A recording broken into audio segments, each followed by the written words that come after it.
Hi hello అందరికీ నమస్తే. అందరూ ఎలా ఉన్నారు? బాగున్నారా? మేమైతే చాలా చాలా బాగున్నాం. ఈరోజు ఎమ్మి ఐస్ క్రీమ్ చేసుకుందాము. అది తమలపాకులతో విత్ ఇన్ 10 minutes లో రెడీ చేసుకోవచ్చు. కాకపోతే ఐస్ క్రీమ్ రెడీ అవ్వడానికి మాత్రం ఒక ఫుల్ నైట్ ఫ్రిడ్జ్ లో పెట్టాలి. అంతే, చాలా సింపుల్ గా చాలా ఈజీగా చేసుకోవచ్చు. ఎలా చేసుకోవాలో చూద్దాము. మరి పాన్ ఐస్ క్రీమ్ కి మెయిన్ గా కావాల్సిన ఇంగ్రీడియంట్స్ పాన్ లీవ్సే కాబట్టి ఫస్ట్ వీటిని కట్ చేసుకుందామండి. సన్నగా చాప్ చేయాల్సిన అవసరం ఏం లేదు, చేత్తో అయినా కట్ చేయొచ్చు. ఈ తొడుగు మాత్రం తీసేసేయాలండి. చాలా బాగుంటుందండి, రిఫ్రెషింగ్ గా ఉంటుంది. మౌత్ నీట్ గా ఉండాలంటే కట్ చేసుకోవచ్చు అండి. ఎట్లాగో మిక్సీ వేసేదే కదా, చాలా ఈజీగా చేసేసుకోవచ్చు అండి. అసలు స్టవ్ తో పని లేదు. ఇది స్టవ్ తో పని ఉండే రెసిపీ కూడా ఉంది దీంతో. అది ఇంకోసారి చూద్దాము. కొంచెం వెట్ ఉంది, ఇంకా వెట్ పూర్తిగా ఆరలేదు. కడిగాను, అందుకే ముద్దగా వస్తుంది. ఇది ఒక్కొక్కటి వేసుకుంటూ చూద్దామండి. కనిపిస్తుంది కదా, సోంపు పౌడర్ అండి. ఇది సోంపే వేస్తారు, పౌడర్ చేసింది ఉంది. ఇది వేసి మిగతాది నేను సోంపు వేస్తాను.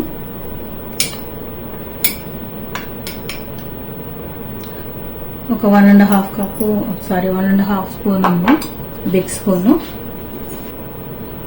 ఫుల్ స్పూన్ ఇంకోటి వేద్దామండి. అంటే టోటల్ ఇది ఇందాక హాఫ్ ఉంది కదా, ఇది హాఫ్, మొత్తం 3 స్పూన్స్ సోంపు వేసాను. అండ్ దీంట్లోనే డెసికేటెడ్ కోకోనట్ పౌడర్ అండి, ఒక 2 స్పూన్స్. ఇది రోజ్ గుల్కంద్ అండి.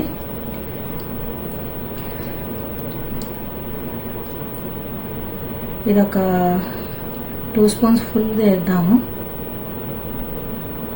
బిగ్ స్పూన్స్ 2 వేద్దాం, సరిపోతుంది.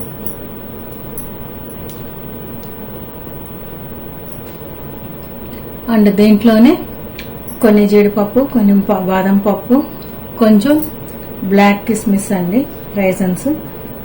ఇక్కడ డేట్స్ వేస్తామండి. నాకు ఇంట్లో అవైలబిలిటీ లేవు, సో నేను ఇది కానీ అది కానీ వేయచ్చు, ప్రతి ప్రాబ్లమే ఉండదు. హెల్త్ వైజ్ అయితే డేట్స్ అయితే బాగుంటుంది. నేను ఇది వేస్తున్నాను. అండ్ దీంట్లోనే మనం ముందుగా కట్ చేసి పెట్టుకున్న తమలపాకులు అండ్ ఇలాచీ పౌడర్ అండి. ఫస్ట్ దీన్ని ఒకసారి గ్రైండ్ చేసుకుందాము, మిక్సీ వేసేసుకుందాము.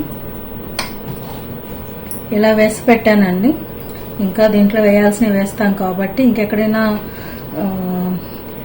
ముక్కలు ఉన్న బాదం పప్పు కానీ జీడిపప్పు కానీ ఎక్కడైనా ముక్కలు ఉన్నా నలిగిపోతాయి, పేస్ట్ అయిపోతాయి. దీన్ని ఇలా కూడా తినచ్చండి, కిల్లీ టైప్లో, చాలా బాగుంది. కానీ స్వీట్ సరిపోలేదు ఇలా తినాలంటే. ఫ్రెష్ క్రీమ్ అండి, ఇది వేసేద్దాము. ఇది నేను ఫ్రీజర్లో పెట్టేశాను, ఫ్రీజ్ చేస్తాను, మనకి కావాల్సినప్పుడు ఉండదు అనేసి. సో అందుకని గట్టిగా అయిపోయింది. వెంటనే తీయలేదు, చాలాసేపు మార్నింగే తీసినట్టయితే అయిపోయేదేమో. దీంట్లో కొంచెం మిల్క్ వేసుకుందామండి. ఫస్ట్ ఇంతవరకు మళ్ళీ మిక్సీ వేద్దాము. అండ్ ఇది మిల్క్ పౌడర్ అండి, 2 పెద్ద స్పూన్లు మిల్క్ పౌడరు వేసేద్దాము. ఏ స్పూన్తో అయితే మనం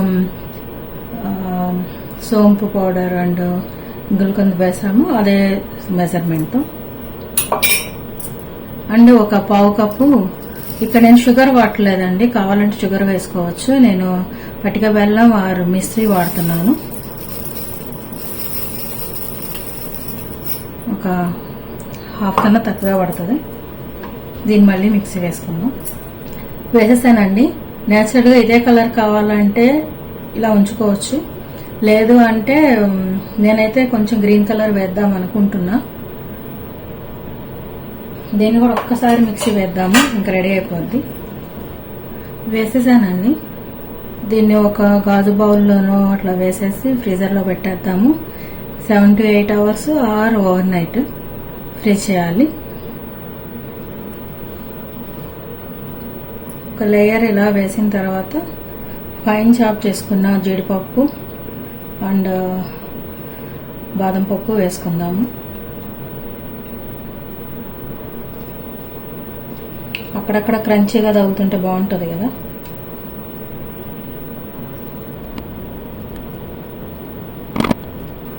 ఇప్పుడు దీని మీద సిల్వర్ ఫాయిల్ వేసేసి తిప్పుకోవాలి.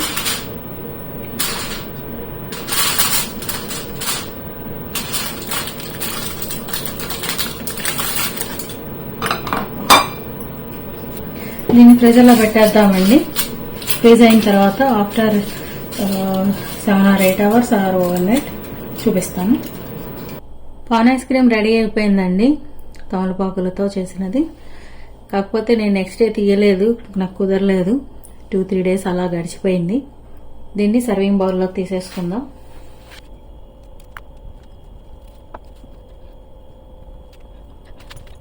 అంతే అండి, పాన్ ఐస్ క్రీమ్ రెడీ అయిపోయింది. మీరు కూడా చేసుకొని ఎలా వచ్చిందో కామెంట్ చేయండి.